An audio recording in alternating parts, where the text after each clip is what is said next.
I'm gonna just come out and say it. Hey, Dak, go ahead and lead the Cowboys. Look, like it's off season. I know everybody probably tired of listening to the Cowboy, listening about all of this stuff that they talking about. All I gotta say is that I know you're not, and for a good reason, I don't think you should. But I'm also contradict that statement. You should lead the Cowboys. Look, for the longest time, not just here recently or anything like that, Dak has always been. I'm not gonna say the punchline or anything, but I was like, and it just he's on the Cowboys, but I feel like he's always been especially now he's been in the league a pretty hell of a long time. Is that now he's sort of at the medium spot of if you got somebody better than Dak, they're like, oh, you should be able to win a Super Bowl. If you got somebody like Dak, you have a chance to win a Super Bowl. Anything below Dak, no, it's not good enough. Now, I was like, to me, some of this used to be like Kirk Cousins, but I think Dak is a really good quarterback. I don't think he's a great quarterback. That doesn't mean like how he's in the MVP conversation. That doesn't mean that you can't get an MVP. That's not what that means. And I don't know if that's necessarily because he's on the Cowboys that some of this talk is like that, or and not showing up in the playoffs is like that. Like, he deserves blame as well of why they haven't been able to move past in spots. But at the same time, it makes you wonder, like, yeah, but if he was somewhere else where it wasn't all this hoopla, would it be different? I was like, you got people who always coming for Dak. You got his teammates and their family coming for Dak. And I'm just like, okay, I understand that. But the offense kind of is a little mediocre without, I was like, especially without Dak. Like, they got enough talent to where, yes, they could win. But I'm like, yeah, but Dak takes over the top. We've seen that. Um, but I think that Dak on any other team I was like, will get more praise than he gets fault. I think with the Cowboys, he gets fault because it's them. They're always in the spotlight. They're always being talked about, whether it's the team or it's the media, whoever it is, he's always there. It really doesn't matter what you could really do. It's really hard for him to get that praise. But I will say also in the end, though, you stay in the Cowboys, no matter how well you do, we see that you could be somebody who wins a lot like Troy Aikman and get a talking gig, or you can never win like anything like Tony Romo and get a talking gig. So it's also beneficial to stay with the Cowboys. And if you win there, you sort of win everywhere. But I do think that his services and his value just doesn't get the praise it needed.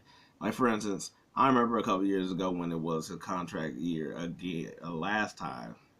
I was over here and I was like, I know they wouldn't do it, but I was like, yo, as a Dolphin fan, I was like, let's trade for Dak. And look, there's two now, and I really don't. I think Dak's better. I was like, you can't. I feel like you can't tell me with Waddle and Hill that Dak wouldn't be amazing. Or a coordinator head coach like McDaniels.